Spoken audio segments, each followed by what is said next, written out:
What's up? Welcome inside the opening line, part of the Elite Fantasy Sports Network. Corey Paulson, the fantasy executive. My main man, Benny. Benny, what's good with you, big dog? Yeah, not too much, man. I had a very late night last night. I watched the Denver Portland game right there, which did not work out very well for me, although it worked out well for you. I know you were on Portland yesterday. I got my 13 and a half points from Paul Millsap though, so that at least broke me even on the evening. And then I spent most of the rest of the night watching race replays for the upcoming Kentucky Derby, so I can start putting my article together today for that. So that was pretty much my evening. Yeah, Benny, you'll be handling the Kentucky Derby stuff, and that's I know you told me about it before, how that's kind of something that you kind of came up with, a part of your thing. But right quick, before we get to the Derby, you mentioned being a long night and stuff like that. It was a long night over here too. Now, this last night, now obviously being in New York, I got to make a phone call to put bets in and stuff like that. So yesterday I was like, well, I'm going to take advantage of this, more or less these bonus bets that PointsBet is giving out, right? Okay. So I think it was like you deposit 20, they was giving you 80 to play, right? So I was like, all right, that's one bonus bet right there, one $80 bet. And I was like, I'll put that 80 on the I hope they didn't charge me for that. That food never came, you know what I'm saying? I gotta make sure they never charge me for that. So I put the I went through the sign up process, so they had to verify. So they asked me for like a utility bill and my ID, so I had to email that over to them. I'm like, okay, I don't understand this. First time I've been asked to do that, whatever. Right. So I sent them over the email, made the deposit, whatever. So like now I'm about to put this bonus bet on Portland, get me a couple dollars in this account and keep it building up. You know what I'm saying? Okay. So the thing about it is PointsBet, like when I logged on the app, it was fine and everything. Logged on the computer, you know what I mean? So I called my guy that places my bets in Jersey, and PointsBet actually being that is mainly an app on the physical site, you have to download a geolocator to your computer. You know what I'm saying? Okay. So I wasn't going to ask him to do that. You know what I mean? So It kind of sucks because I ended up not putting that Portland bet in at all last night. I said, screw it. You know what I'm saying? And I'm sitting there and I'm watching the game. I'm like, shit, I could have put this on the money line. You know what I mean? Yep. Yeah, it does suck, man. I mean, I'm hoping there's a lot of stuff going through various bodies of government right now, whether it be state or the federal government with all the sports betting stuff. It does kind of suck that there's some places where you can bet and some places where you can't legally bet at the moment. I mean, again, being a New Jersey guy and, the fact that my tax dollars basically made it so that all you other people in all these other states can eventually get sports betting right there is, something that we take advantage of because we're able to – I mean, again, I can wake up – I put in half my bets while I'm on a can taking a dump at some point during the day. Like you open the app, you go through, you say, all right, I want this, I want that. You do, and it is very convenient. So for those of you who don't have it yet, sucks, but it's coming soon. And when it does come, it's a very easy thing to be able to use. So you guys are going to. Iowa was the latest. Tennessee coming up shortly also. And I think Michigan, a lot of states getting involved. So. Yep. Between now football season and the new year, we'll start to see it ramp up in more states. You know what I'm saying, Benny? So, But as a New Yorker, that was my struggle last night. As I couldn't even really watch the game because I'm like, damn it, this could have been easy money right here. See, I had the same problem. Is there were a couple of baseball games I wanted to bet on, and I got caught up doing stuff with the kids, and I sat down and it was already like past first pitch. And at that point, I was like, I don't know if I want to throw money in on this now. Like after I missed it at the beginning. So I just honestly didn't even watch much baseball last night. I basically just tuned it out. I put on the basketball game when the basketball game started at 9, and I sat here with my computer and just kind of looked at horse race and stuff. Some fantasy news taking place, really fantasy and kind of breaks down all over the place, took place, in Major League Baseball last night, something that we can get into and discuss. Corey Kluber hit with a line drive.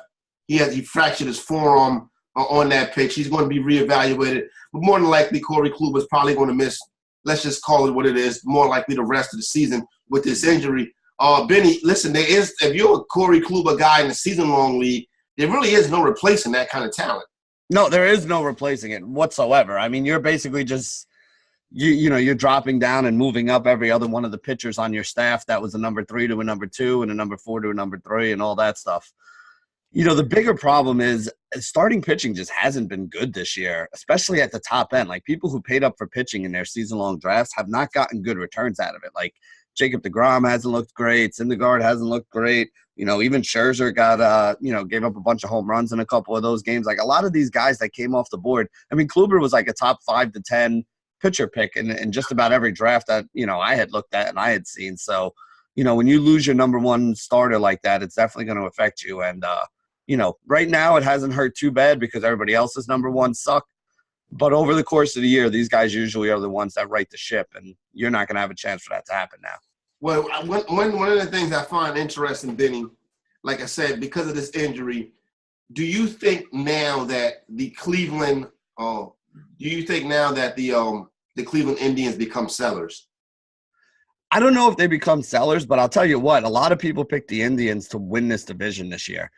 The lineup has looked really bad. They let go of a couple pieces. Edwin Encarnacion walked out the door. Yonder Alonso walked out the door. You start looking at the names in this lineup. I mean, they were missing Jose Ramirez and Francisco Lindor early in the season, and they were horrible. Yeah. With those two guys back, the lineup is obviously going to get better. That's two of the best, arguably the two best hitters they have on that team right now. But the other thing with them has always been the pitching, right? And Carrasco hasn't looked great. Clevenger hasn't been amazing early on here. This Cleveland Indian team is not a team that I think is as strong as a lot of people thought they were. So I think that, that Central Division in the American League is a lot more wide open now than a lot of people think. Exactly, because if the Indians become sellers, right, then you got a situation where the Twins now become buyers. The Twins, if I'm not mistaken, right now the best record in the American League. Mm-hmm. They are a viable candidate to win that AL Central now. Right now, Benny, they're plus 210 to win that division. Oh, I like that bet a lot. I actually think they're the favorite right now. Yeah. I mean, when you look at some of the other teams in that division, you got Chicago White Sox who aren't very good. You got the Detroit. Nothing. Yeah, the Detroit Tigers aren't good. The Royals have a couple pieces, but they're not great. Like, to me, it's the Twins division to lose now with Kluber going down. Yeah, I agree with you 100% on that one. So I think, like I said, Minnesota Twins right now at plus 210. That's probably going to change quickly. But right now, the Minnesota Twins, after this Corey Kluber news, in a good spot to go ahead and win this division. Another thing that this does, Benny, really is now this puts the Red Sox back in play also, because now they're slow start, but now you look at the Indians drop out, one of the better teams in the American League, that opens up a spot for Boston to sneak back into this thing, correct? Well, I mean, it basically opens it up for all the teams in the West and the East to kind of sneak in there, because if Cleveland falls off without Kluber here, and already on kind of a slow start, and Minnesota runs away with this, the wild cards aren't going to be coming from, the Central Division if that's the way that everything works out. So, yeah, I mean, it basically opens things up. Well, it opens things up for a lot of teams right now, too. I mean, aren't the Rays in first place in the East at the moment? Yep. So, really, you got the Yankees, you got the Red Sox chasing them, There's a lot of good teams that were not off to very good starts this year. So, there's going to be a lot of jostling around. But the thing about baseball, Corey, man, like they basically play half the year, right? Like, we're not going to know who's going to win these divisions because they're not done with the regular season until September. So you can have a crappy month where you go, 12-12, and then come back the next month and go, 21-7, and all of a sudden you're right back on top. Right back in it. Yeah, so there you go right there. That's the story. Major League Baseball. Yankees right now minus 105 to win the AL East. The Rays coming in at plus 130. So a little bit of baseball news. Day slate is going down today, so may get you a couple of games, but you know how we think about those as we move out throughout the course of the program. Benny, how many live you've been to a live final? Yeah, a couple. I've been to two that I was in, and one other one that I went as a guest with somebody. Okay, how were the two that you were in? What sport and how'd you? And I honestly, I am the worst at live finals. Like I don't even have a good story. Like the first one I went to, I was like fifth from the bottom, so I had I think I walked away with like $7,000. The second one I went to, the team was okay early, and then it was baseball. One of my pitchers just fell apart. So it was one for basketball, one for baseball. And when my pitchers just fell apart, I wound up again, like towards the bottom. I don't remember what I took home there. It wasn't a lot of money. It was like maybe $6,000 or something. Okay. So I have never had success at a live final. I've been to them, but I am not the guy who's walked away with the belt and a big check. Yeah, no, well, it happens. It's still plenty of time out there. but you qualified for the live final. Now, was it something that you was trying to do, or was it like, you know what, let me just throw this lineup in here? Oh, no, yeah, I mean, I play the levels that I play at, right? So, like, you know, when they have the $1,000 qualifiers, unless I'm having, like, a really good run, you know, that's not the level I normally play at. Like, I play a lot of $100 to $300 buy-in in that range, the 150 tournaments, the 250, stuff like that. So I'll go into, you know, they normally have qualifiers that are like $33 or like $25 or $50. Yeah. And they have ones that are like $500,000. But then there's usually something in that sweet spot. I'll pay for the trip at that point. Yeah, but that's the thing. Like, you know, there's usually something that's in that $150 to $300 range. So those are the ones that I go after. They're usually somewhere around, like, depending on which site, you know, 150-ish people or something like that. So to me, that's something that you could win if you're playing it consistently. But what I always do, the way I like to play the qualifiers, you know, and again, there are guys that are dumping 15, 20 grand in to try to get a seat to some of these things. Like, to me, that doesn't make sense. Like, I don't think I'm very strict with my bankroll, so I'm not going to waste money chasing these things. No doubt. But you can definitely, like, if you have a good run and you're up, like, you know, $1,000 or $1,500 for the last week, and there's one coming up, yeah, I'll throw one in there like that. So I probably play maybe 2 or 3 of them a week. And when I do, I try to take like 2 or 3 lineups and play it the same way that I play, you know, like a regular tournament. So the outlay for me playing it might be $500 to $1,000 to give myself like 2 or 3, you know, different lineups that I can try to get there with in a field of like 150, 200 people. Where are the 2 times you went? I know one was in Miami. Where was the other one at? The other one was in San Diego. Okay. Yeah. I mean, they're always a good time. Like, you know, if you've been in this industry long enough, you know a lot of the other guys that are there, that are around in the industry. Yeah. So, you know, you go to these places, you hang out, you know, and nobody really talks beforehand. That, you know, everybody's kind of like, who do you like? Oh, yeah. Like, you know, no one's ever going to tell you straight who they're on, which I was the same way, though. I ain't telling, you know, playing for $1 million right here, you know? I mean, I'm not going to tell you who I'm taking. But, you know, once the lineups are in and everyone's hanging out in the room, it's usually pretty chill. Like, the sites do a pretty good job of, you know, there's always food there. There's always some reason to have some celebrity there. There's always some good-looking chicks around that they brought in there. So, you know, you sit down in a nice place. You got TVs all over the place. You know, you just kind of watch. It's like a normal day sweating games, except you're doing it with a bunch of your other fellow degenerates. So, yeah, no doubt about it. And there's big money on the line, so that's how it goes down. You want to play in that world, go over to elitefantasy.com right now. Subscribe for the MLB package. A lot of cats is winning. Starting to see some more of those screenshots rolling. That's elitefantasy.com. Get your DFS life together. You can be at a live event just like Benny. Look at that. Yeah, you come hang out with me. You know, we'll sneak out back and smoke a joint in the middle while we're waiting. I'm sure y'all won't be the only 2 doing that. Oh, man, last night in the league, in the association, Benny, Portland hops right back in it. I didn't win no money because of this, but still Portland hops right back in it. A real testy, you know, hard-fought physical game last night, but Portland just had enough to outlast them. Yeah, really what happened is Denver they looked like crap in the first half.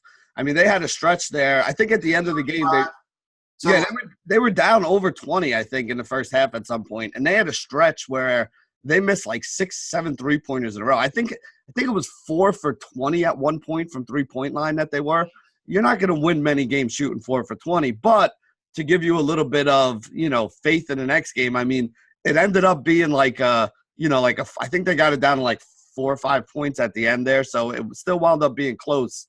They shot 4 for 20. They're going to shoot better than that going forward. Like, you're not going to shoot 20% from behind the arc. You know, they're a team that shoots probably not the greatest shooting team, but they're somewhere in the 35-40% range. So you would figure that if they hit a couple more of those threes, instead of it being a 3-point game at that point in time, you know, they should have been up 6 or 8 points. So I'm still on Denver. Like I said, I'm a little biased because I have that ticket already. Yeah, Portland if they lose. So really, you know, I know that I'm still going to make money if Denver, you know, I'm still going to be able to make some money even if Denver loses this series. But I was on Denver in the first game. I was on Denver in the second game. So basically, I've kind of broken even betting on them. One thing that has been paying off, though, Corey, they're giving Paul Millsap like really low over-under scoring numbers in this series.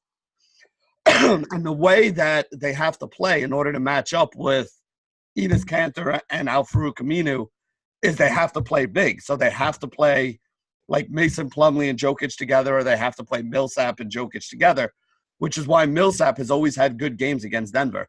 I think in the 4 games that he played against Denver this year, or the 5 games that he played, there was only 1 game where he failed to score at least 50 or at least 14 points, whatever he had last night. So if they keep giving us like 13, 12, 13, 14 over-unders on, Paul Millsap scoring points, I'm going to keep taking them all series too. And that can be a winner right there, so get down with that one. Like I said, I've been on Portland, so it was good to see them get back on track last night, but it's going to be interesting over the course of the next couple of days how this series shakes out when it gets back to Portland.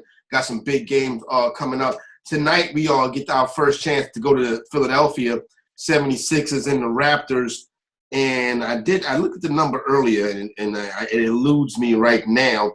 Toronto on the road, a 2-point favorite. 217 is the total, Benny.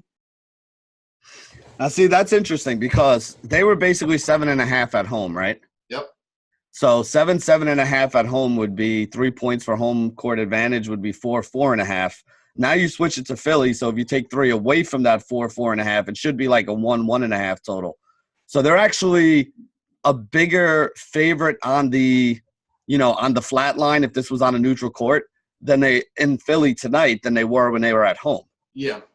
Which is weird. That doesn't make sense to me. Now, again, I was on Toronto last game, didn't work out well. I was on them in the first game, it did work out well. I'd probably still stick with the Toronto side in this one. But, again, I said yesterday, I don't really have a great feel for either one of these series in the East. So I don't know if I really want to take Toronto going into Philly, playing in there. My biggest thing, though, man, is like, what's going to happen, right? Like last game, Joel Embiid couldn't play. Yep. And you had like Greg Monroe and James Ennis come up with big, double-digit scoring games to kind of make up for that. If Embiid's still not going to be 100%, like, are they going to have to keep relying on guys coming off the bench and doing things like Monroe and Ennis did? One thing about role players do play well at home, and that's where the game is for Philadelphia. But you can't keep going to that well expecting to beat the Toronto Raptors.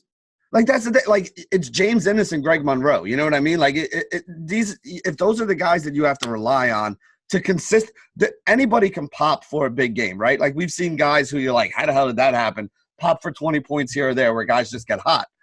But to expect them to keep doing it over a 7-game series, like, again, if these guys were that good that they could do it over a 7-game series, they wouldn't have been guys that were cut for 2 or 3 different teams this year and picked up, No doubt about it. You hit the nail on the head with that one.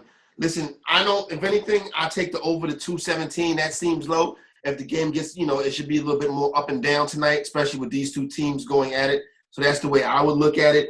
But tough series right there to handicap so far. And then tomorrow, you get back to Boston and Milwaukee in Game 3 of Denver and Portland.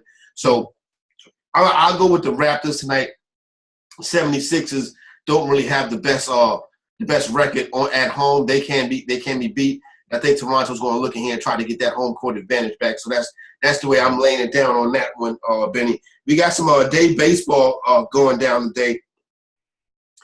Man, I've been having some tough luck betting baseball, Benny.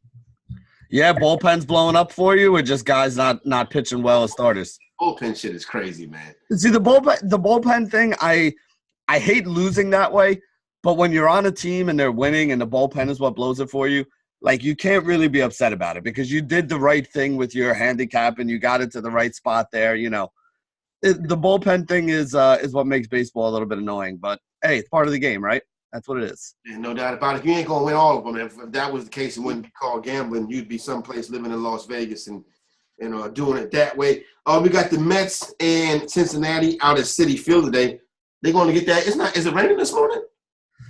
I wasn't when I went outside, but it is a little wet. So maybe it rained last night or maybe it's about to rain, but it wasn't raining when I dropped the kids off at school. Okay, so they should have no problem getting that one in. That's a 12-10 start. That's pretty early for Citi Field. 7.5 is the total in this one. Noah Syndergaard and Male on the hill.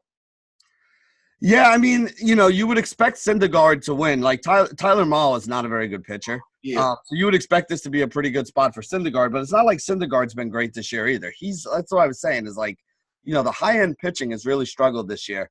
I mean, I'm not touching this one, but if I was, I mean, the Mets are the side that you you would expect and probably grade out best in the analytics world. Yeah, I would agree with you on that one, but I'm just not fooling with the Mets. Also today, another noon start in Atlanta, San Diego, and the Braves. 8.5 is the total on this one. Stram and Fulton-Evans on the mound. Yeah, so Faulty made his season debut last game, only threw about 78 pitches, looked okay. He was hurt at the beginning of the year. So, again, I'm expecting him to throw about 90 pitches here today. It's a pretty good matchup, the San Diego Padres. I mean, I know they added Manny Machado, but, that lineup really isn't all that great. So I'm on the Braves side of this one. Hopefully you can get 6 innings out of Faulty today. I wouldn't play him in DFS. I'm a little nervous about how deep into the game he's going to go and how many pitches they're going to let him throw. But I do think that they wind up winning. Also today at a couple games that started at 1, you got Colorado and Milwaukee, John Gray and Peralta. 8.5 is the total. Yeah, so, I mean, Gray has been pitching pretty well this year, which is nice. Takes on a Milwaukee team that has a high strikeout rate, but also is a team that could, pound out 7 or 8 runs on you on any given day. Christian Yelich probably still out here. They still have him listed as day-to-day. He's been out for a couple games. Definitely makes it a little bit of an easier spot for John Gray. Peralta is a guy that I actually really like. I think he has a lot of upside. The problem is he's another one who's coming off of injury, so I don't know if they're going to let him throw, maybe 75, 80 pitches at most here today.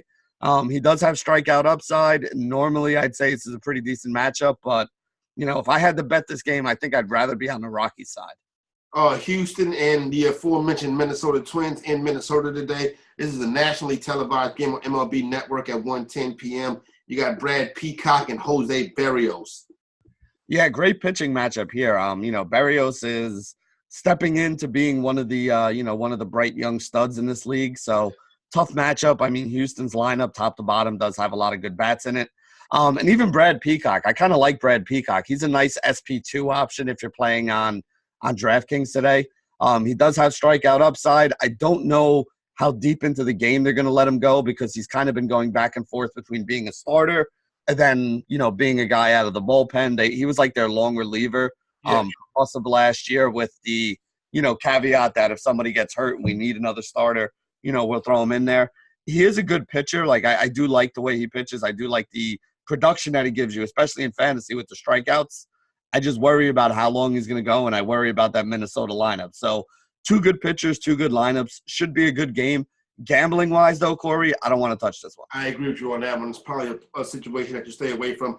You got Tampa Bay and Kansas City. In Kansas City, Tampa Bay comes in as a big favorite, -156 on the money line. The run total is sitting at 8 in this one. Charlie Morton and Danny Duffy on the mound. Yeah, I mean, Duffy is a guy who had like a run for like maybe a couple weeks about 2 years ago where he looked like Clayton Kershaw and was getting double-digit strikeouts. Wow. It was just absolutely amazing left-handed pitcher. The problem is he's never been able to repeat it, and people keep like betting him and people keep using him in DFS, like remembering that good time and expecting him to be that guy. But he's that guy maybe once a month. The other 4 or 5 starts in a month, you don't get a 5 ERA by accident. You get a 5 ERA by giving up a lot of runs and not being good, and that's kind of the way Duffy is. So I understand why Tampa Bay is the favorite. Charlie Morton, not a ton of upside for fantasy in my opinion, but a very solid pitcher who I have no problem if my team is rolling out there. So Charlie Morton being the big favorite in this game makes a lot of sense. That Tampa Bay offense is one that, I have a lot of respect for the way they started this season. So I do like the Tampa Bay Rays in this one. And the second half of the MLB Network doubleheader, 4:05 p.m. Eastern Time start. St. Louis and Washington down there at Nats Park in D.C. 8.5 is the total. Daniel Hudson and Steven Strasburg. Yeah, I mean, you would expect Strasburg to be the better pitcher of these two here. 2 decent offenses. Daniel Hudson is, if I'm not mistaken, I mean, he hasn't had a very good start to the year. I think he's got an ERA around 5, right? 5.63. Yeah, I was looking at it yesterday. So I definitely like the bats against him a lot more than I like the bats against Strasburg. What is the line on this, though? Because I'm not taking – Strasburg is a guy that kind of drives me nuts. I'm not taking, -250 on him or something like that. No, he's minus 152. Minus 150, I'd take on him. That's fine. I'll go with the Washington side and put my money on Strasburg today. There you go, right there. That is today in Major League Baseball. Don't forget EliteFantasy.com if you want to play some DFS, get involved, and get ready to dominate this summer. Benny, we got the ponies coming up this weekend. What do we got? Yeah, so, I mean, for everybody who doesn't know, the Kentucky Derby is on Saturday. Did a little primer, kind of give you guys a little bit of background information on horse racing and general. I'm going to be putting the article together today. I've watched a couple of the races. Basically, Corey, here's the way it breaks down, right? There are different places in the country that have, what they call prep races for the Kentucky Derby. Yeah. It basically means like the horses that are going to run in the Derby, they run here. Can you watch these on YouTube or something, or is it like a... Yeah, you can watch them on YouTube. I mean, Daily Racing Form has them. There's websites that have links to, like, all these past races if you really want to sit there. And this is basically what I was doing last night, was going through some of these races. And what you want to try to do with a race like this is you want to try to figure out, like, where were the good horses, right? Like, were the good races being run in California? Were they being run in New York? Were they being run in Florida? This year, Arkansas, the horses coming out of, like, Oakland Park and the Arkansas Derby, look to be some of the better ones in there. Now, we already have a really big piece of news here. One of the horses that was the morning line favorite, or the opening favorite when they finally had the post position draw, Omaha Beach won a bunch of races, was somebody who I know a lot of smart handicappers were looking at there. He wound up getting scratched already. Yes. They worked him out in the morning. He came back. He was breathing heavy. They scoped his throat. They found something in there that was off. It's not a major deal, like the horse isn't going to die or anything. But it's something. Basically, what happened, the best way for me to describe this to people is like the horse basically came down with a cold. Yeah, the horse has allergies. Yeah, so it's more like he caught a virus, right? He got the flu. Yeah. So he's going to be out for the next week or so. So he's not going to be able to run in the race, not going to be able to train, not going to be able to do that. Might not even be able to run in the Preakness, which is 2 weeks from now as well. Basically, what will wind up happening is they'll probably give the horse a couple weeks off. They'll give him some antibiotics. They'll fix whatever was going on down there in his throat. I think it was something with, when you're talking, sometimes you get something stuck in your throat. Yeah. It's kind of the same thing for horses. They have the same kind of system down there. So something caught right there down in his throat that's, doesn't allow him to breathe, and that's going to affect the way he runs. He'll probably be back for the Belmont. So what they'll probably do is they'll probably skip these 2 races. And then as long as it's nothing serious, they'll start training him again, in another week or two, and probably get him ready to be here in New York. So if you're an Omaha Beach fan, you'll probably get to see him at Big Sandy over at Belmont. Now, as far as betting this, can we go to the FanDuel Sportsbook where the old heads be at the track? Can we bet it there? Well, you can definitely bet it at the track at the FanDuel Sportsbook. As a matter of fact, that's where I will be going to bet it. What I wrote up in the article the other day in the primer for people is like, listen, if you go online to your local sports book, or you got a bookie or something like that, the best you're going to be able to do with this race is bet like a win bet at fixed odds. So like, I want the 7 horse to win at 5-1 or whatever your bookie's offering for you. If you want to make a big score on this race, the thing to do is to bet things like trifectors and superfectors, which basically means you got to pick the first, second, and third place winners in a row to hit a trifecta, or first, second, third, and fourth in a row to hit the superfecta. So, the best way to do that, and the only way you can really do that, is either with an online horse betting account like a TVG or dailyracingform.com, or you go to the track, whatever your local track is. So like for us, you can go to, any one of the New York tracks, Belmont, Aqueduct, whatever, or you can go to the Meadowlands or Monmouth Park. Yeah. So I'm going to go, for us, the easiest way is the Meadowlands. So I'm going to go over there and just kind of drop my bets there. Basically what I'll say to people is listen, if you're looking to do this, I'll have the article coming out later. You can read it. You can get my ideas. I'm going to tell you, I'm halfway through it right now. So I'm going to break down every horse in the race and kind of give you their chances of winning. And then I'm going to break down my betting strategy. Now you can bet the race any way you want, but just to give you an example, Corey, 2 years ago, not 2 years ago, about 8 years ago now, I would say, a $1 superfecta on the Kentucky Derby paid $800,000. That's crazy. A couple years ago, you had a $2 trifecta that paid $133,000.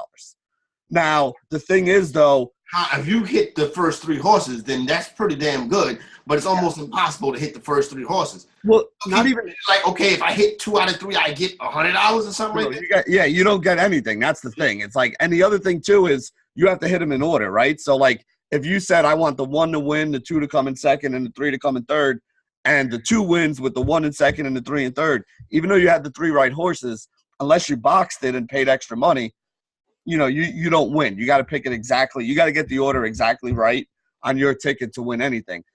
But here's the deal. Like, if you're going to be betting on the chalk, you're not going to win $700,000-$800,000. So if you're taking the horses that are 4 to 1, 5 to 1, you're not going to get that kind of a payout. You need like an 8 to 1, a 12 to 1, and a 20 to 1, and then you'll get that $700,000-$800,000 payout. But the thing that's awesome about the Derby is because there's so much money being bet, literally all over the country, there's going to be money being bet, and it all goes into the same pool at Churchill Downs, and that's where they pay out. Even if it is like the chalkiest 3 horses in a race, like I don't think Omaha Beach was the favorite, and he's out now. So the chalkiest horses are probably going to be like somewhere between like 3 to 1 and 5 to 1. Even if you have like 2 of them with like 1 horse that's like 15 to 1 or so in your trifecta, it could still pay a couple $100. So like for a $2 bet, you could theoretically walk away with 100, 150 times your money on it. All right, so cool. So we'll get into that and we'll break that down some more tomorrow, and you'll explain it more to me, and I'll meet you out there, and we'll put it down for the Derby. And it sounds like fun. Thank you, Benny. I don't know the ponies. I'm not gonna guarantee that we're gonna win, but I guarantee you that we'll have bets that are better odds than just throwing darts to win. Better odds than the dudes that be sitting out there now. Yeah, exactly. And if we do win, we're gonna win. We're gonna win Grey Goose and stripper kind of money, not not Budweiser and Pornhub kind of money. It's gonna go down this weekend. You heard it right here on the opening line. Corey and Benny. Benny, getting ready to get up out of here. You got a big piece of chicken for us? I think if we're going with big piece of chickens tonight, we got to give it to the Portland Trailblazers for winning that game yesterday. There wasn't a lot of sports on TV that I was really interested in last night, but Portland, stealing home court advantage. Anytime you can win one of the first 2, you did your job. So they went into Denver. They did their job last night. Let's see if they can keep it going. There you go right there. So that is the big piece of chicken. I also give mine to the Portland Trailblazers getting the job done. All right, Corey, Benny. For Benny Ricciardi, I'm the fantasy executive, Corey Parson. We're out.